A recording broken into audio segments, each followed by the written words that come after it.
I just want to keep that music going. Hello, everybody. Yes, I was hoping Mike was going to do that. He was doing that in the background, folks. Welcome back to the second Livingstans chat with Dr. Michael Livingstan. Hello, everybody. Are we all excited? Yeah, so very. Yeah. No, not at all. Not at all. No, Not at all. not even finally. Not even 4 books in. They finally achieved it. Nothing. No. that hurts. That hurts. That's maybe rough. a little. Maybe a little. Maybe a little. Oh gosh! Wow. Okay. Well, folks, if you're not aware of what we're doing, you've missed out on the Iceborn read. So hopefully you've read that book and you've read this time's book, which is Iceborn, because we are going to be sitting down and discussing all of that with Mike today. So if you haven't, beware, spoilers abound. That's it. That's your warning. It's scrolling on the screen as we talk. So I hope you're ready. And if you aren't, I hope you're ready for spoilers, because this what's going to happen. That's just it. So yeah, but yeah, we'll have some fun, and I'm going to hand it over to Alomi. Thanks. Before we jump in, a happy belated birthday to our guest of honor. Thank you. Thank you. It was awesome. My parents and my brother surprised me. I came down that morning to fix my gate and my fence, and my family was in my kitchen. It was awesome. Oh, nice. Yeah, they're so sweet. That's so amazing. We'll just jump into questions because we have a lot of them. Oh, okay, cool. So we're really enjoying the book swears this book. So okay, of all of the ones, but my favorite is probably Tanae's broken toe. Yeah. But we were wondering about your inspiration for the gods. Oh, okay. My inspiration for the gods. Okay. So there's 9 of them. The 9 gods. And part of that is, gosh. So I'm using some actual existing mythologies to construct some of the background work there. Not directly, but I did some research on sea-based cultures in our history, and how did they sort of view the world, cosmologically, and from that kind of back worked, how I thought you would sort of derive a culture that was seafaring, how they view the world, how they viewed their gods and goddesses, and and I came up with 9 and structured a certain way.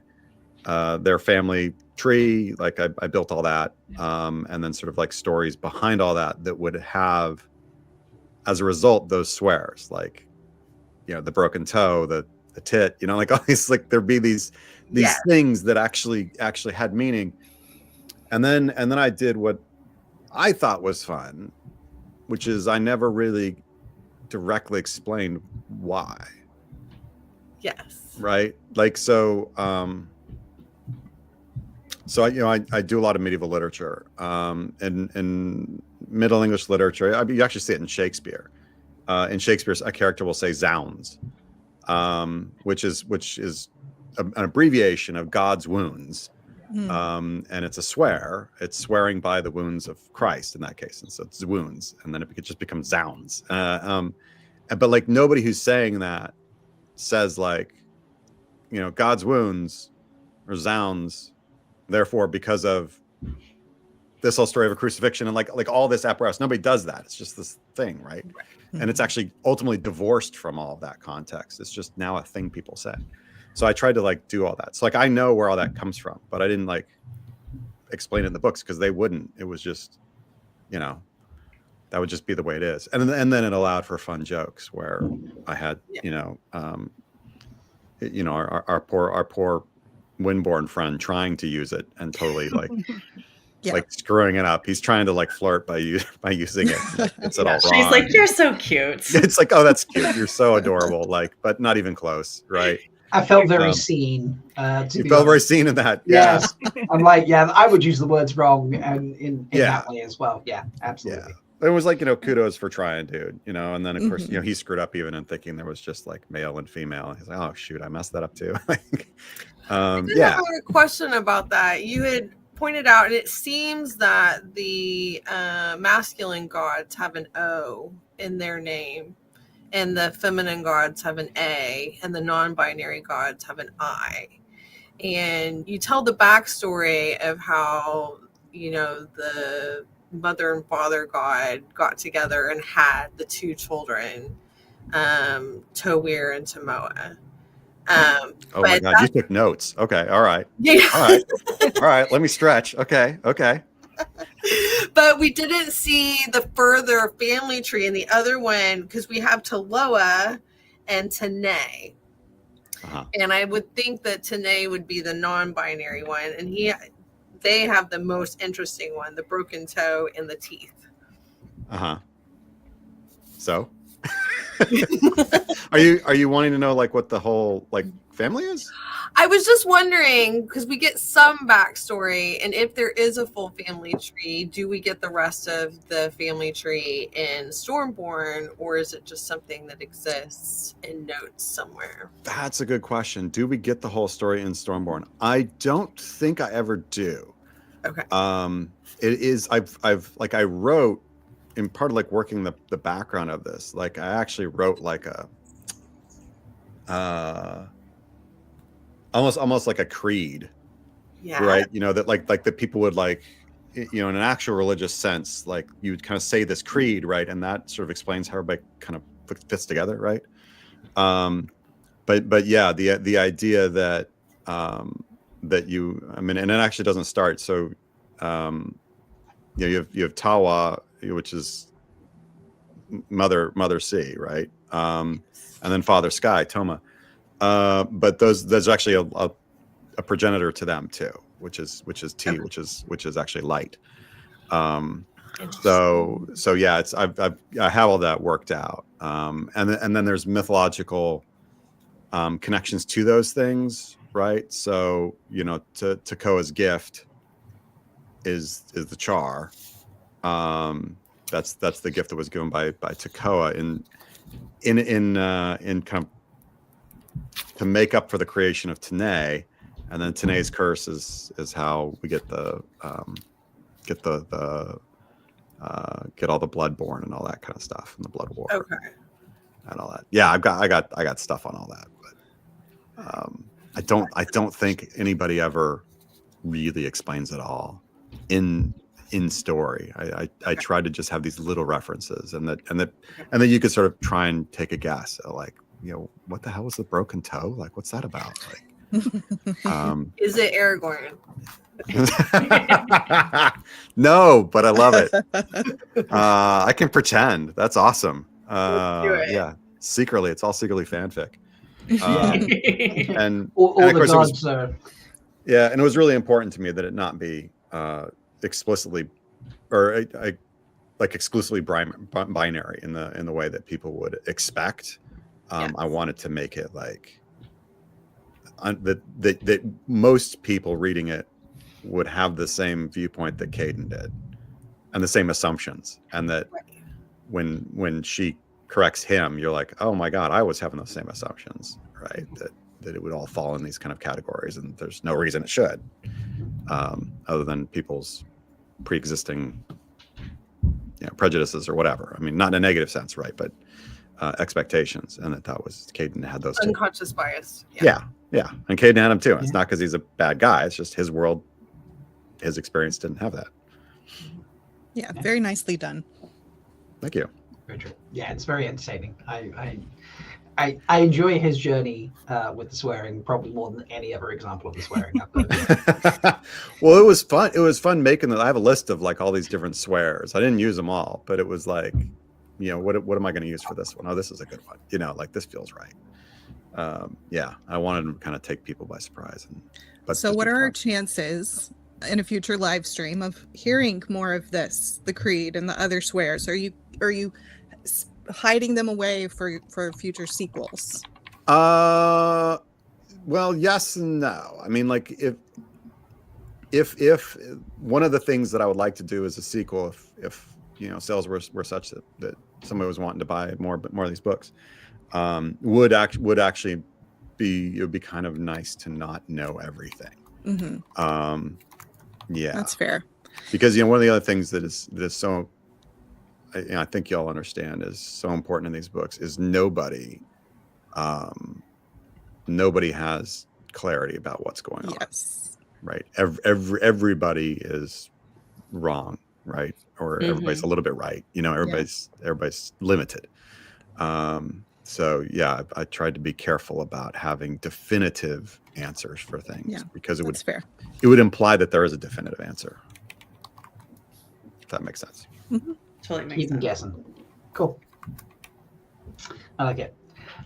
Mike, you've mentioned that you sometimes listen to a soundtrack while you're writing. Can you tell us more about that? Like, is there something particular you listen to, or like, is it a band, a genre? Like, what's the vibe? Well, I have just generally incredibly eclectic taste, like very eclectic taste. I will say that.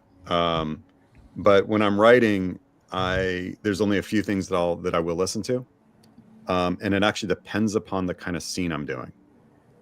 So it probably sounds very strange, but a lot of like action sequences that I write are written to the Tron Legacy soundtrack, which is completely ill-fitting to like pirate ships and stuff like that. But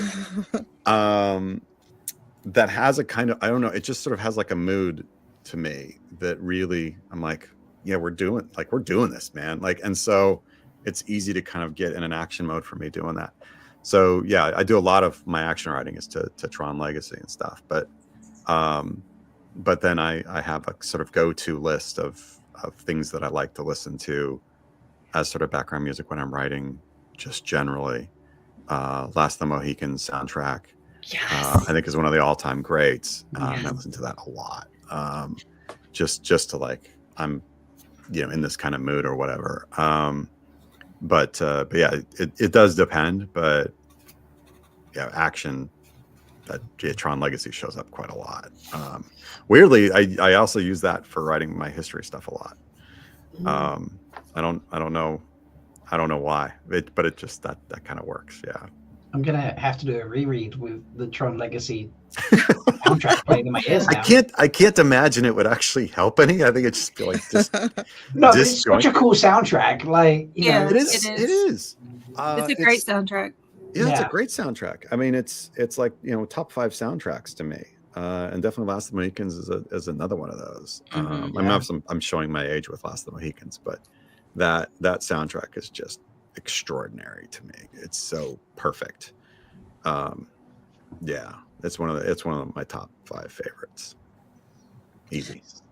It's interesting that you bring up Tron, because that was actually mentioned in the Discord server related to the Lumic and why it's blue.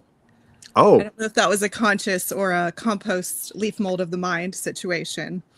Okay. Well, it was not directly for that, but indirectly. I mean, it shares the same sort of thing, right? We have as a society coded electricity light blue. Yeah. I mean, my Jeep is a plug-in hybrid Jeep 4xe, and the badging on it is light blue, right? Because to say this is an electric vehicle, so it has these little light blue things, and I've added little light blue things to it to further that, because I'm very pleased about that it's that I use very little fossil fuels. That I like that, and so yeah, we have done that, and yeah, Tron also played on that light blue kind of thing.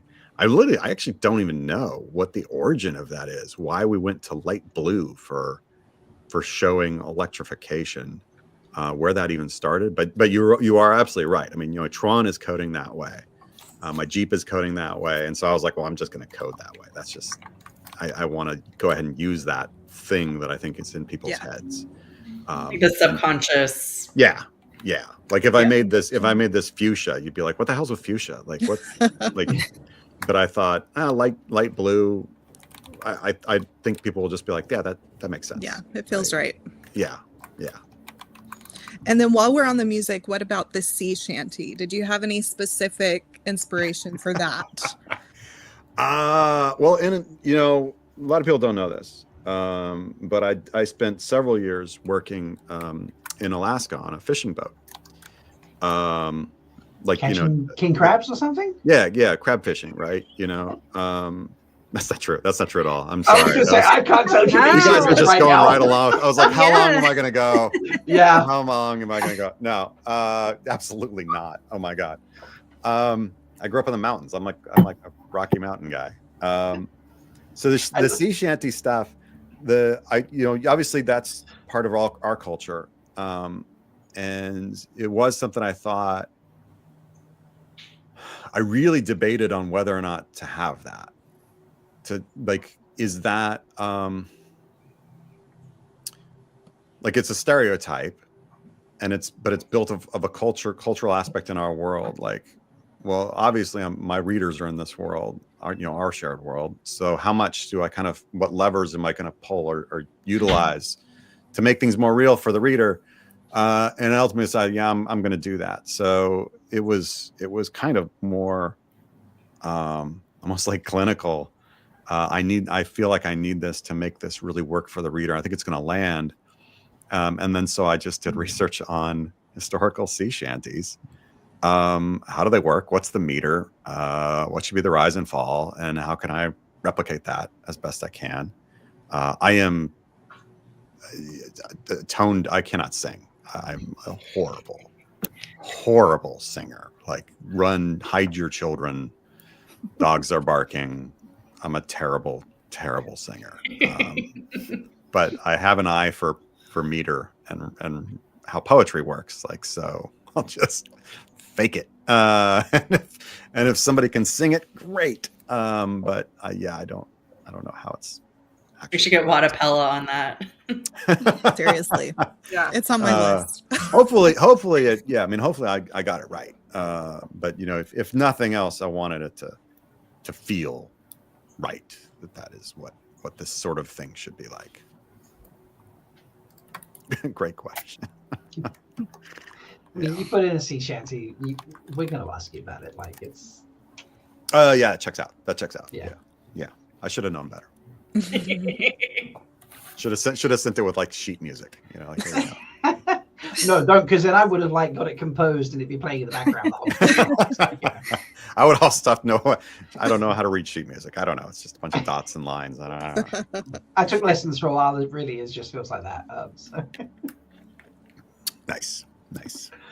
Right. Callie? So I'm a big fan of Shay and Caden. Shaden is my nickname for them. Nice. From the beginning, the first time I listened to the first book, I shipped them immediately. I really liked Caden. So when we end book 1, Caden basically rescues or kidnaps Shay, depending on how you're looking at it. Can you tell us, when we jump to the beginning of book 2, their relationship seems to have evolved a bit since we last met them. There was more contention in book 1 than book 2. Yeah. So I'm wondering what happened in those months between, or that time between Caden rescuing her and the time we see them again. A lot. Well, I mean, in one sense, a lot, and in one sense, not a lot. So I really faced a problem, as you can imagine. What do you put on stage and what do you keep off stage? Yeah. And I was very determined in this book to not have any kind of slog. This is going to be just bang, bang, bang, bang, bang, bang. Let's just go. And one of those things that's just going is the dynamic that's shifting between the two of them. And I wanted that to also be whatever we left book 1 with certain assumptions that they might not be correct, as everybody's having their kind of world expanded. So what has happened to her? Well, in the sense I said, kind of not much, in the sense that she hasn't been able to go anywhere. She's essentially, a prisoner, right? She can't have free reign to go anywhere. She's the enemy. She's only alive because he rescued her, and she's really not going to have any kind of future without him, and she knows that. So their relationship at the start of book 2 is somewhat, how am I going to survive in this world, right? I am somebody who must survive, and what is the way that I can survive? I survive through this guy, because without him, I'm dead. But I'm also starting to respect this guy, and in a weird way starting to kind of like develop, I mean, she wouldn't have the verbiage for it, right? But like some sort of connection to him, which I don't really understand. And I wanted to sort of like figure out where to start that. And I decided to start that kind of along that process. But that's what's been happening to her these months. And she doesn't understand it. She doesn't know how to deal with that. And then here comes King Mark and sort of like throws what was already a weirdly contingent idea of survival, is now completely blown apart and has to go in a very different way entirely. So, but then that journey sets off a new level of respect for him that she has as somebody who he also has to survive. And he's now just as much kind of at sea as she is. And how are they going to cope with that together now? And they're the only people they have in the world. So yeah, it was something that, if I had a lot more time, right? If I was writing a Sanderson tome, then it would be a lot slower for those things. But I'm not saying like Brandon likes slow stuff. I mean, I would be able to like break things out a lot more because I'd have 200,000 more words time I could use, and I just didn't have that. So, but it's a great question. Yeah, it was also like, is that what people are going to want to see? I think they're going to want to see like, what is Ionia like? Like, what is this other place we're at? Like, what is that culture like? That's where I thought people would want to see, and they're just going to be like, oh, okay, well, I mean, this emotional stuff is cool, but show me what's around the corner. Like, show me what's going on over there. What the hell's a Lumiker? Like, show me that stuff. Yeah. So that's where I was more kind of trying to spin my words and trying to use in those stories, show how their relationship was changing.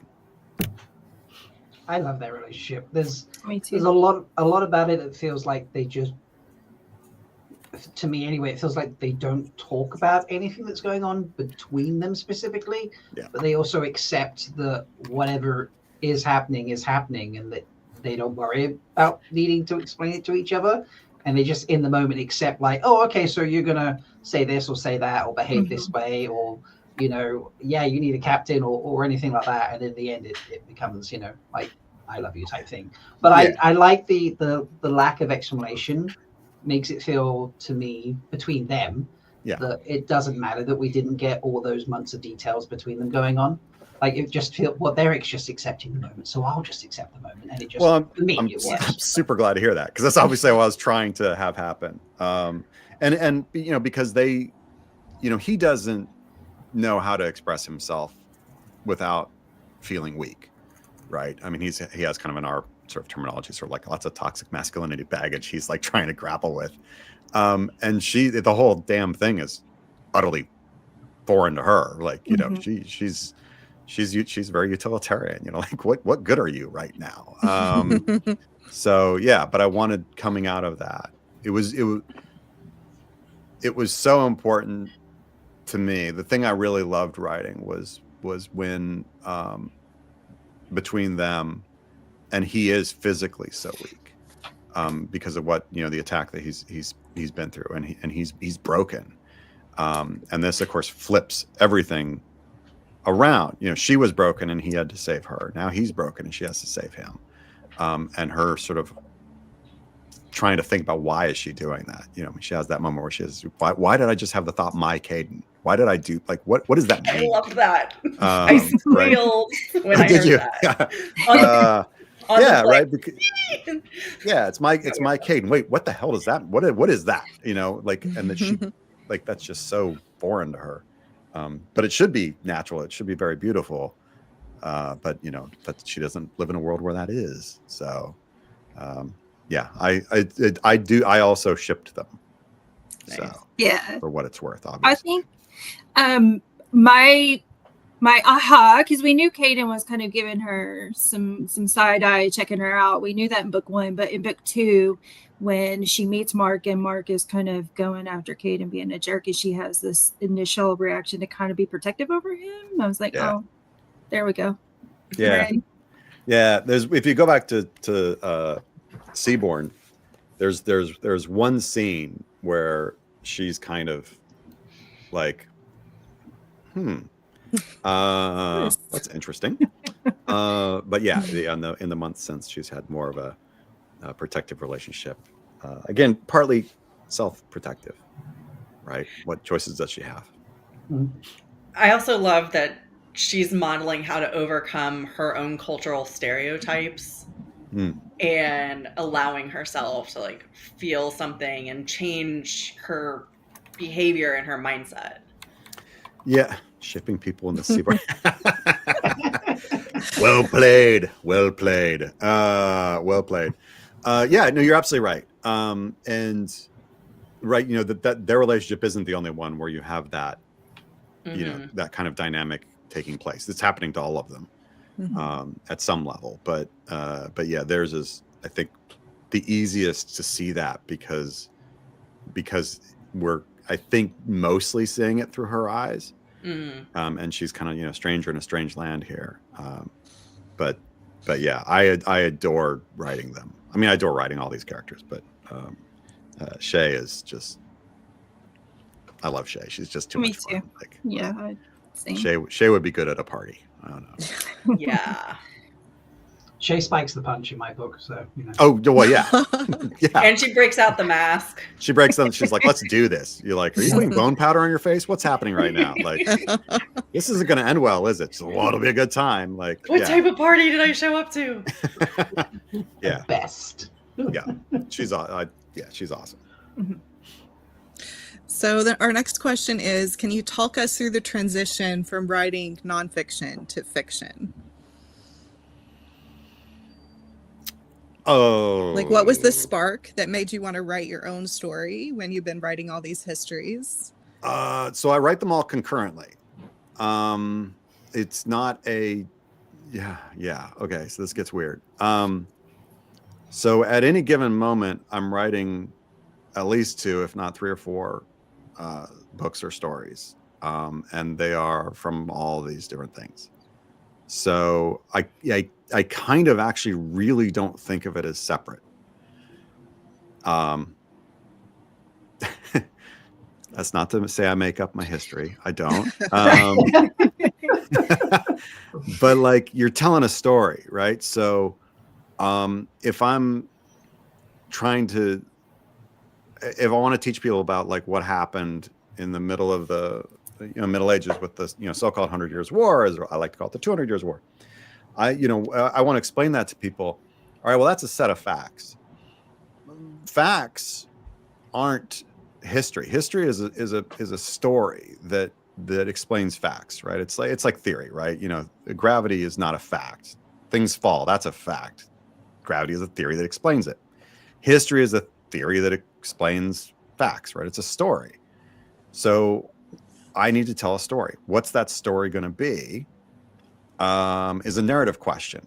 Who am I doing it for, right? What is their level of buy-in? What is their level of interest? How am I going to construct this to introduce a character? Right now, that may be Henry V, right? But that's a character. I have to introduce them. Like, what context do you need for that? So the same thing as a bone pirate to me. I mean, like, well, this is a character. I need to introduce them. Like, people don't know what that is. People don't know what necessarily what a man-at-arms is in the 13th century. I'm gonna have to introduce that. Well, I got to introduce a Lumiker. Like, it's kind of the same skill set to me that I'm doing in all of these things. So I actually do, as I said, write them concurrently.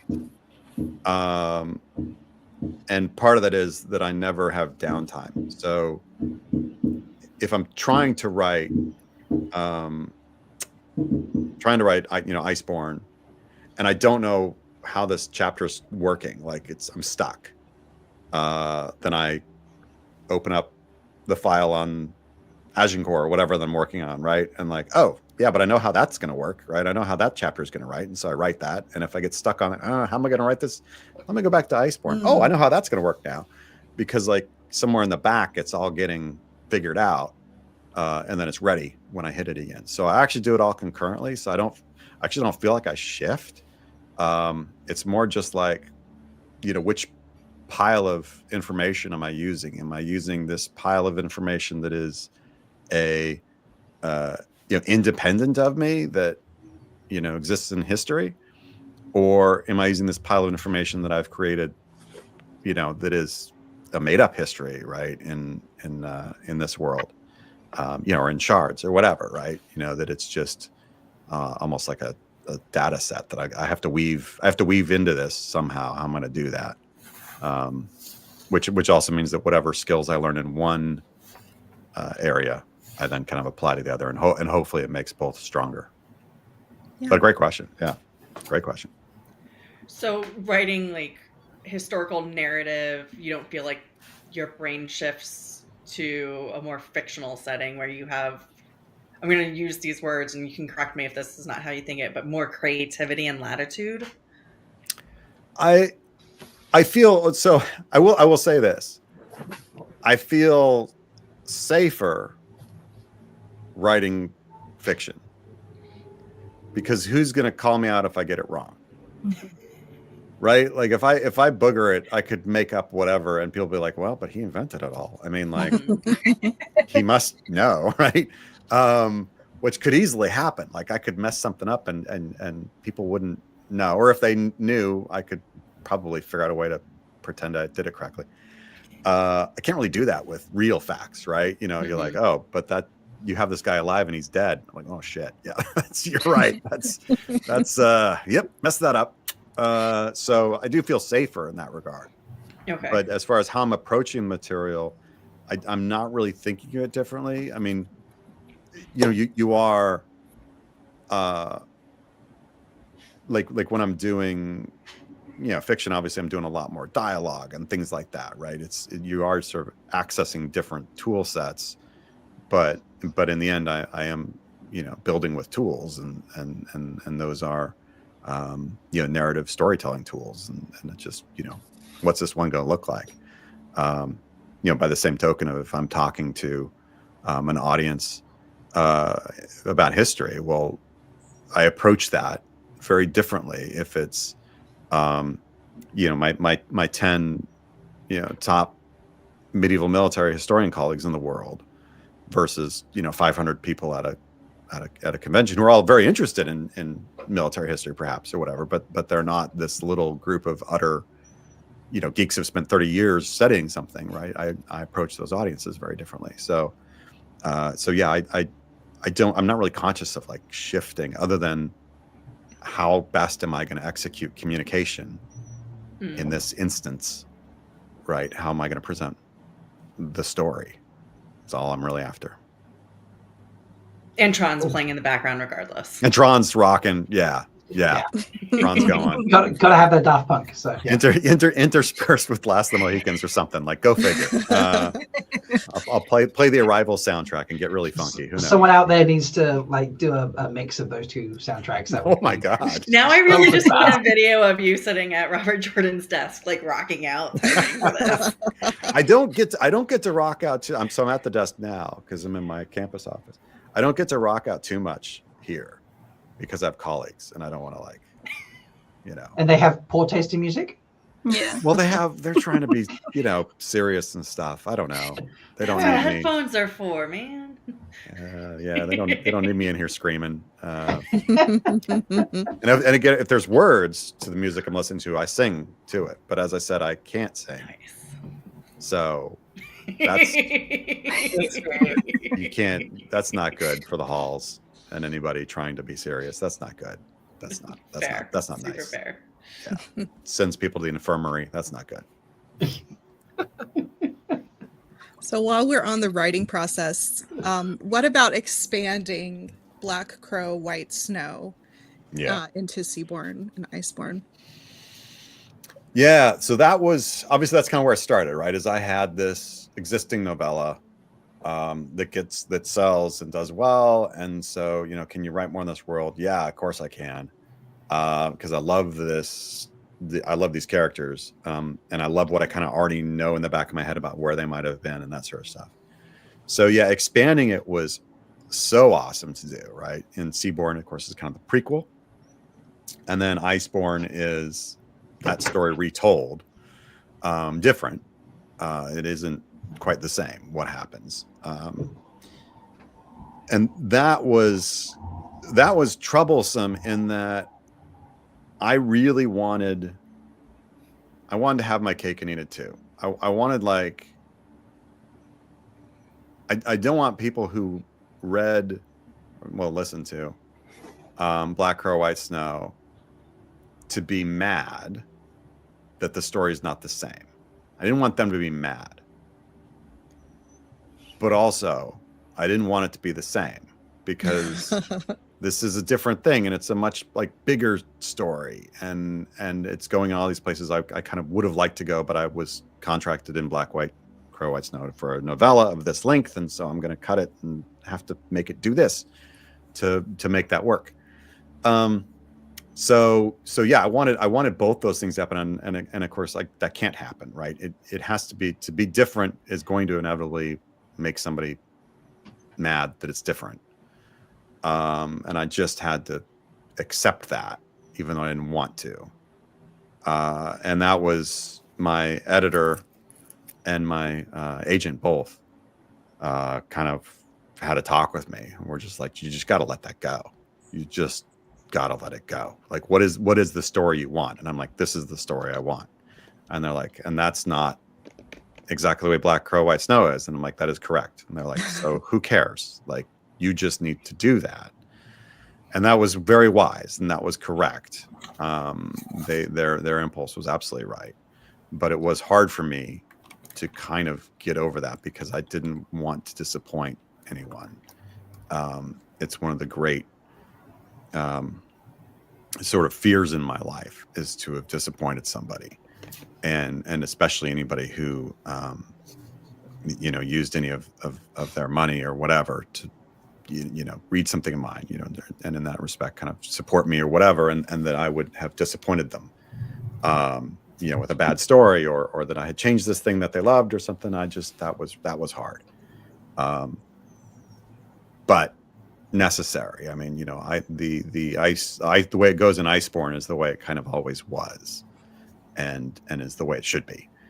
Not that there's anything wrong with Black Crow White Snow, but it is the kind of fuller picture that I think is more correct, in that sense. So yeah, but I think Black Crow White Snow is still cool. It is very cool, but I think Iceborn is the better version. Well, Live Blind Fallen Chat said, I listened to Black Crow White Snow after the trilogy, and I thought the changes just made the story better, and was fun to see what had to change to fit the series. So yay. Thank you. A+. Awesome. Thank you. So awesome. Yeah, it was tough. I mean, and the other thing that was kind of sort of tough to get my head around was having to change the narrator for the audio versions. That the narrator of Black Crow White Snow is very different from the narration we get in Iceborn, the narrator themselves. And that was not my call. I'm not saying like it was a bad call or a good call or whatever, but it was not something where I was sort of driving that train. But that too, I was like, wouldn't it be nice though if it was the same? And they were like, yeah, but it's not the same. Quit thinking like that. And shut up. We're cutting the bill. So, okay. All right, sir. Yes, sir. Yeah. Fair. All right. So we in Seaborn, we got introduced to the magic system, and it has been expanded a lot in Iceborn. So I was wondering, do you consider the magic system to be more of a hard magic, a la Robert Jordan and the channeling, and some of the Stormlight, Cosmere magics, or do you consider it more of a soft system like Tolkien and just magics? I like my systems the way I like my. No, I don't. Finish that sentence. I consider it a hard system. Okay. I kind of don't like that dichotomy, hard soft thing. But yeah, if you were to say like which is it, it's certainly the way it functions is much more like magic has to have rules. Yes. I get the idea some people have, like, no, it doesn't. I'm like, no, damn it, it needs to have rules. So yes, for me, it is actually it's very rule based. It's a very hard science essentially, down to really granular, actually kind of scientific detail, some of which is kind of implied. When you kind of try and parcel out what's happening, like on my end, right, when I'm thinking about char, I'm thinking about cyanobacteria and stuff like I'm using this kind of like scientific nomenclature for me to understand what is operationally happening to create this effect.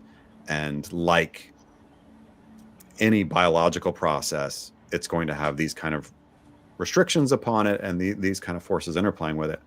And so, yeah, it is absolutely hard from that standpoint.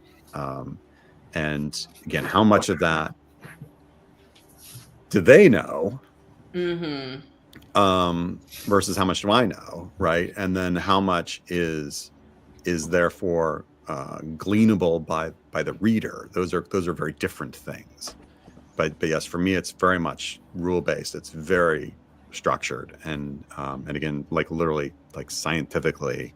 I'm not saying like scientifically we can make this happen, but like, if such a thing, someone call Agador.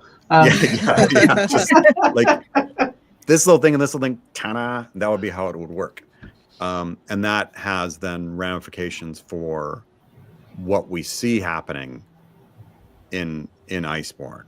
Like, what the Bloodborne are doing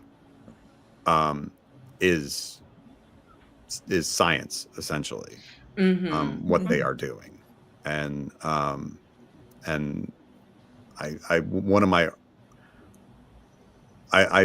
don't really have beta. I had a beta reader for a while. It was a writer colleague who, she just loved my work, and she was like, "Can I just please, as you're writing something, can I read it?" That's awesome. Which was very, very sweet. And so up through half of Iceborn, she was doing that. And she had a very strong interest in like gardening, and a very, very keen knowledge set of that. And that was really useful because she was able to let me know. She could see what I was doing. And so she was like, yeah, you got it right. You're doing that right. You're doing that right, or whatever. And so that is what that would look like, or whatever. And I was like, okay, good. My research is correct. Good.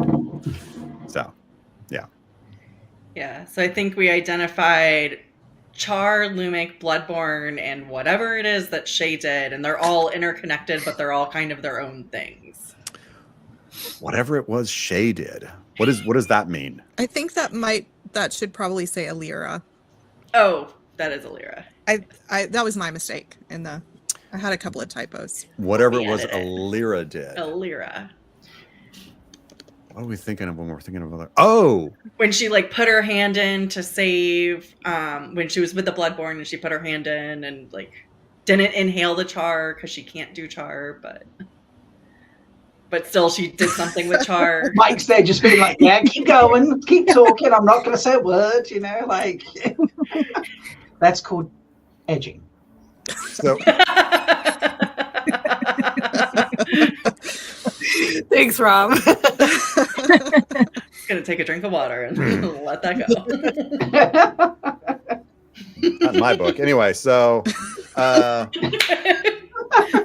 Literal, like for literary purposes. I mean, to read. just keep digging. Yeah. So what a lyra? Yes, you are. You have read a lot of tea leaves very correctly there, right? That a lyra cannot use char. She can't. It'll kill her, and we know that, right? Because she tried. She was tested and she failed. It's the one thing she wants. She can't do it.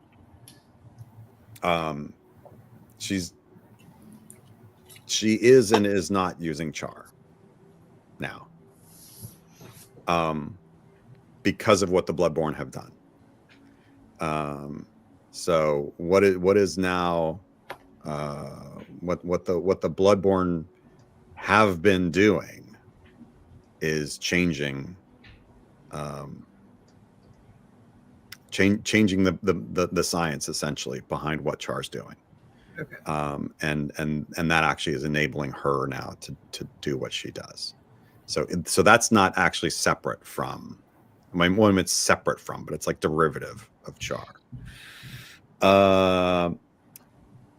Obviously, we got the Lumic stuff, right? And that's connected to what the Bloodborne are doing in a different way.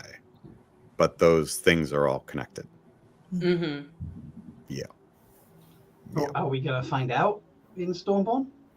In Stormborn, you get more understanding.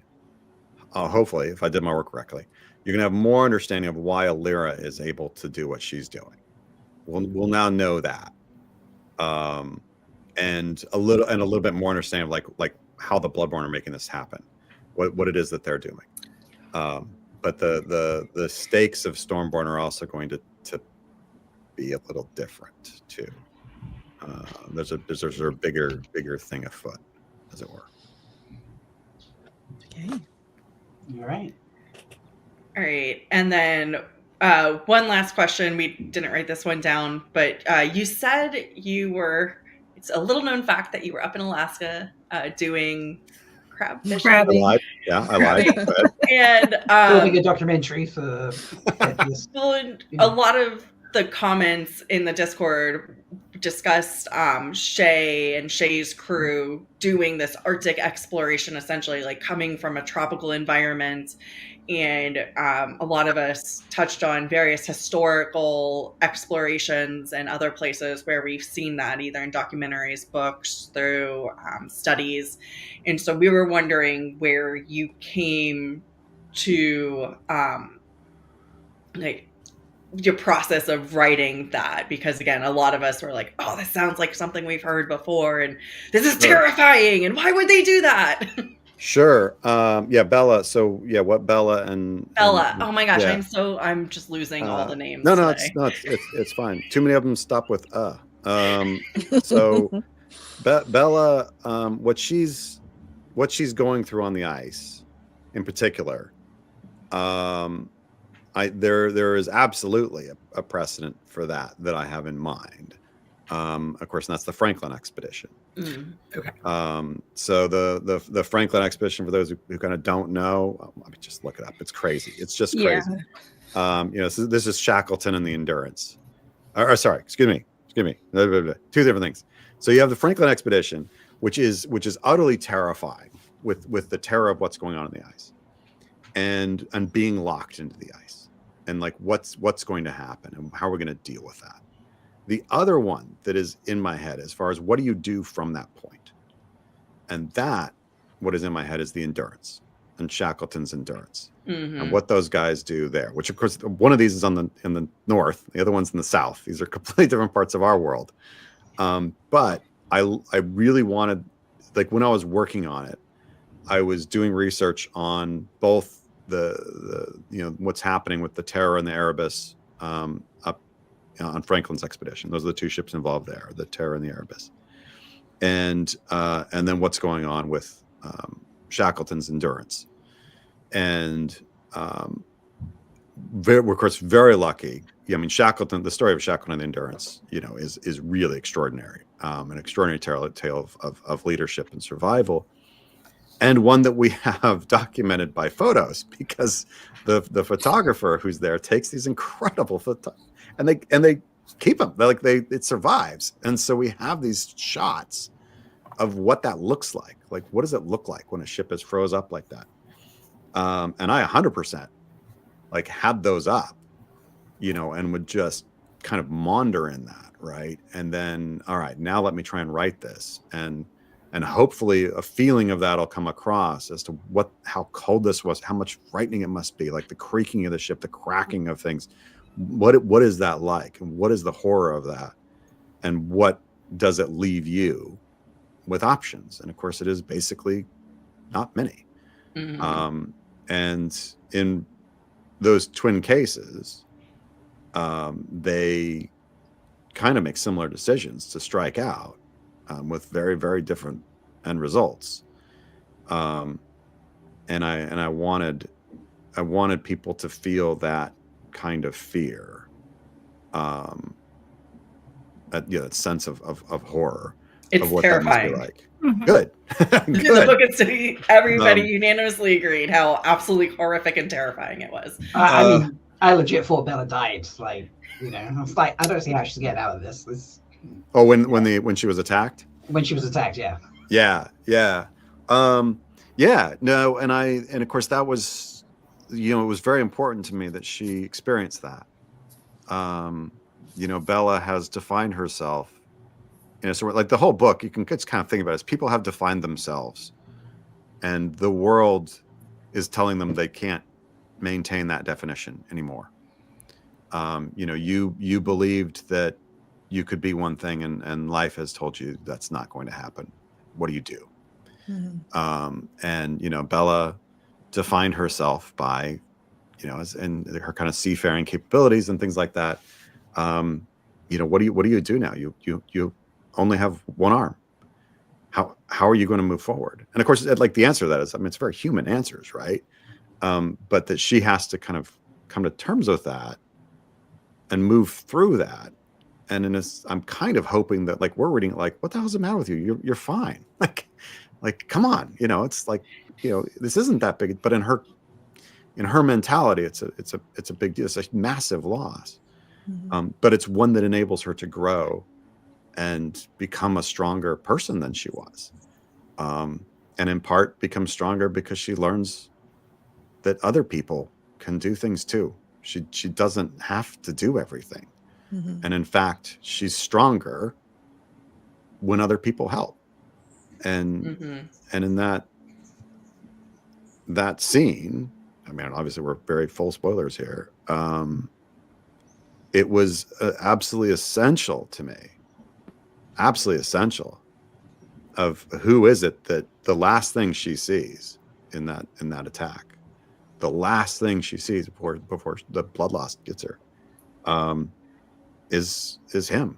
Mm-hmm. Right? It's the runt. It's the man. It's like him, like bursting out of that tent like a madman, and that like, what is happening? And that, I think, that was incredibly important to me, that it was him, right? Then not that it's not that the others are useless or whatever, but that was absolutely essential that we see that, and that she see that.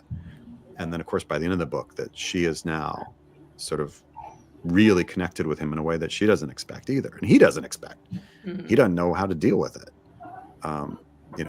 Call me Bella. Like what? How do I do that? Like, that's not right. So I'm just really happy. The polar bear scary. Well, good, I guess. Polar bears are scary. Do not get anywhere near a polar bear. They are not the Coca-Cola commercial. They hunt human beings. Stay away. Yeah, and in that kind of stuff, obviously I've spent a lot of time outdoors, and I've had to face bears and stuff, and like, how, what is that like? What is, as a human being, how do you handle that terror, and how do you behave and stuff? And so I wanted that to feel real based on that kind of experience. It's so great to me that Turek, the guy that they think is just so weak, and useless. All he can do is read, is the one who comes in and saves the day. It's very powerful. That was very powerful to me. And when Bella calls him too, was something that really struck deep with me, because then it was finally like, okay, she's actually starting to see him as a person and not just a tool. Mm-hmm. Yeah, I'm so glad to hear that, Callie, because that was absolutely what I wanted, right? You know, and that he in turn is like, how do I try and, you know, deal with that? How do I be somebody who is useful? Because I've always been defined. The world has always defined me a certain way, and I have followed along with that. And now I'm not having to do that. What do I do? And their relationship is, we get a lot more in Stormborn. Mm-hmm. We get a lot more of what that means, and how they connect. Again, as we kind of basically do for all these people. Yeah. And of course they're all, it's no spoiler. I don't, you know, if you haven't read Stormborn, I mean, I guess it's somewhat a spoiler, but it's kind of obvious. Like, they're all going to run into each other. So, like, what does that mean when that happens? Because they were one thing and now they're something else. Well, that's a great segue, because I was going to ask for a teaser, because we're embarking upon our Stormborn read along. Yay! And it's choose your own adventure. So a group of us are going to start basically today, tomorrow, Good. ASAP, and just blast through it. And then some are going to wait till after the holidays and read in January. Week. Go ahead. So if you haven't got your book yet, let's do it. Yes. Order it right now. Right now. Go order. Make it happen. I mean, I think that's a pretty good teaser. Those who survive will have to see one another again, and the journey of what is happening to these people. I hope, I certainly hope, you finally see kind of like why things had to play out as they did. And that things that have kind of slow burned a little bit are now will have impact when things drop. It's a read now, reread. Nice, well done. It's Stormborn. Stormborn was like, okay, I introduced something in Seaborn, and Iceborn, I complicated it.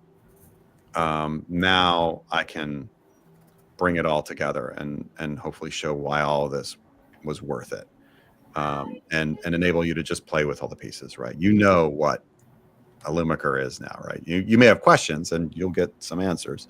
You basically know what that is now. You know how, like, what the basic limits are of Char. Like, you may have questions and you may get some answers about things, but you know basic stuff now. I've hopefully kind of taught everybody how these worlds work, and now, okay, let's just play in it and towards this big thing that's going to happen. Love it. Well, I know we are about to read Stormborn, but just remind us what we need to do to get more books of the Seaborn. Yay. Oh, that's a cool graphic. Okay, well, so that graphic there, yay, go. We have upcoming in January. I don't know the date. What does that say? 15th of January. 15th in the UK. January. In the UK is coming, and the Empire, and that is the re-release of Shards of Heaven. But it does include a novella that I wrote some years ago that I completely rewrote it, but which is all the sort of a backstory of one of the shards, which goes back to Alexander the Great, and so that's in there as well. I'm very excited for this. I still love shards. I'm utterly biased, but I love it, and it saddens me so much that it did not get a bigger readership because it's just too much fun. And then sometime, I don't know when, they haven't given me a date, but in the future times, but not that long after that, the second book will come out, will be re-released. They're working on the cover for that right now. Okay. When can we put it in the US? That is a question I am not sure how to answer. I think it's the same date. I don't think they have separate US and UK dates. Okay. It's it's not on Amazon yet. So if anybody's really keen to order it, you can go to blackwells.co.uk and then we'll ship it free shipping to America. Yeah, which is awesome. Blackwells is From the totally UK awesome. to America. Wow. Yeah, free shipping. In It's this crazy. current climate. Right? Wow. I don't know the dude, it's black somewhere magic. in New Jersey, I think. I can't remember, but I I know got somewhere one and I else was over here. expecting it to be from the UK, and it was from somewhere in the Northeast. Oh, that makes a little bit more sense. But you still don't pay for shipping, so it's still a really great deal. Dynamite. Yeah, so that's coming. I said like some months after that, but not too long. Will come the second book re-released. That will probably also have a brand new novella because I'm in the middle of writing one right now. I'm about 7,000 words into it. So if I get that finished in time and the editor likes it, that will be in there. I'm really hoping he likes it because it's like Virgil's Aeneid, like part of that rewritten, which is totally wild and fun. And then of course out now, I have history books. I have a history book that came out last month now.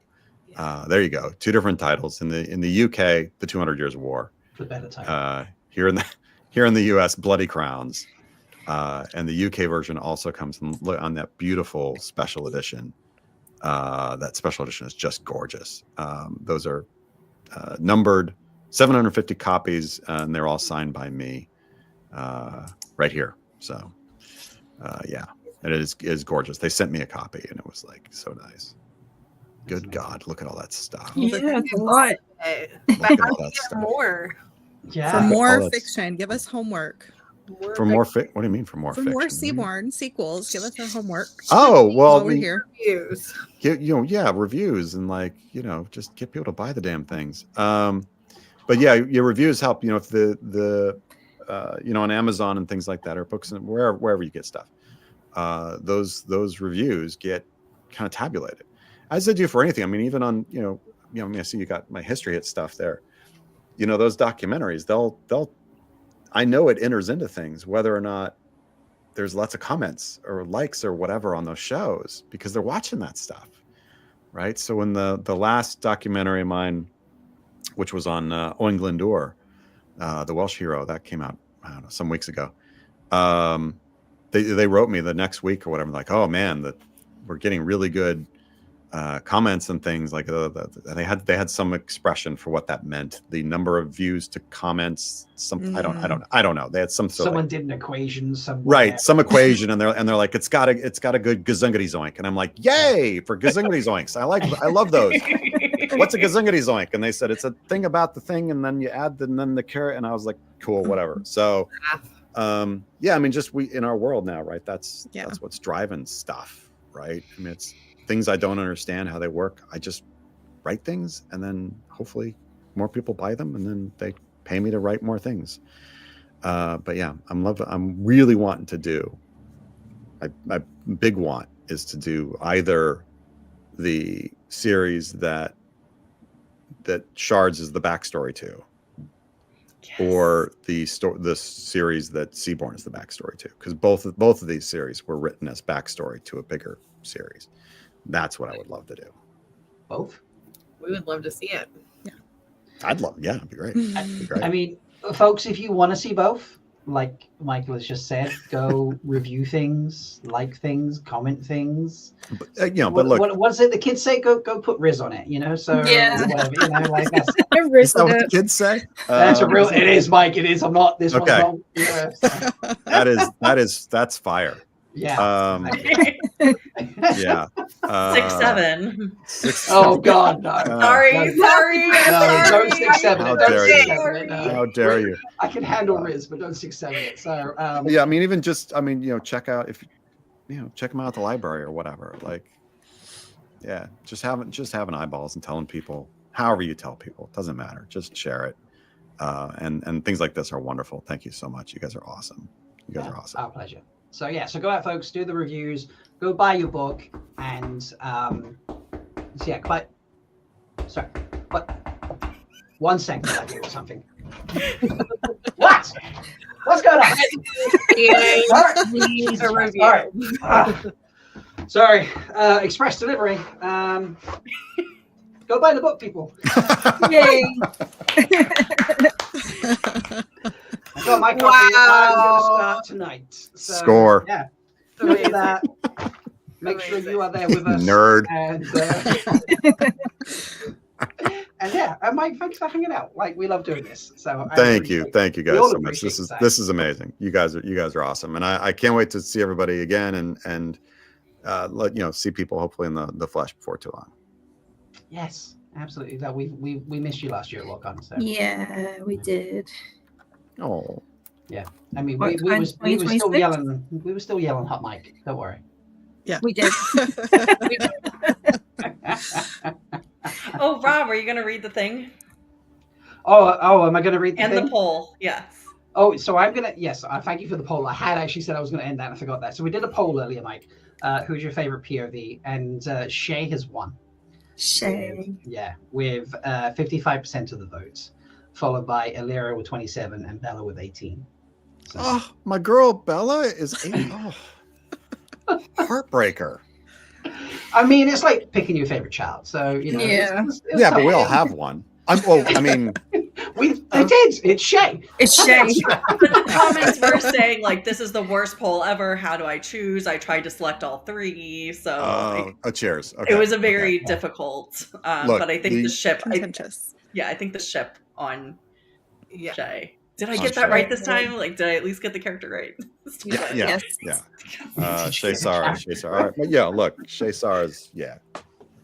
Well, and you almost ruined our read along because there are so many cliffhangers. People kept just binging. Yes, we did. We didn't make it day by Get up day. to a certain point and then be like, later, guys, I just gotta Bye. find out what happens. Sorry. No, I'm not sorry. I'm not sorry. It was that was mean. That was mean. Yes. I will. It's worse than Stormborn. I think it's worse than Stormborn. Well, that's why we're not even. We're split. Yeah. We're just two I camps. I We're think Stormborn is just like through it. it's crazy. It's not. It's rough. It's rough. But bummer. Sucks. Sorry. Yeah, you sound really sorry about that. I'm so sorry. So very, very not sorry. Yeah. Wow, 18% for Bella. I wonder what it's going to be like after Stormborn, actually. I think it's definitely going to change. It might I change. think Bella it was just, she went through so much difficult things that, like, I don't know. I love what Bella uncorks in this next book. Mm-hmm. And there's something is going to happen that fundamentally changes the world in the next book. And I love that moment. And her what the hell was like, oh, it's great. It's great. It's great. It's good. It's good. So good. I think that's a perfect ending to the stream. So, because also I can't find the thing you said there. So Okay, that's fine. We'll make you record it later. We'll do the intro for it. Don't worry. So next time it'll be fun. But yeah, thank you everyone for listening. Please go do the reviews, check it out at the library, buy the other books, comment, like.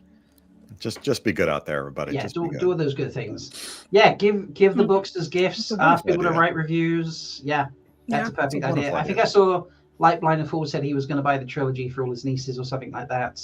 Or someone said that. Great in chat, idea. if it wasn't Light, Blind, and Fool. Good time of year for yeah, it. honestly, Yeah. they're great books. And they're pretty books. They're so They pretty. really are so pretty. Who doesn't want? Look, buy pretty books and put them on your bookshelves after you've read them, reviewed them. So do that, people. Thank you so much. But yeah, and start your read-alongs when you're ready. And we don't know when the next one will be happening, but it will be happening in the new year at some point. Yeah. So just keep an eye on the Discords and socials, and we will see you there. But thank you, Mike. Appreciate it. Thank you all. Thank you all. Thanks. And Thank you. we will see you all next time, people. So, Bye. bye. Bye, everybody.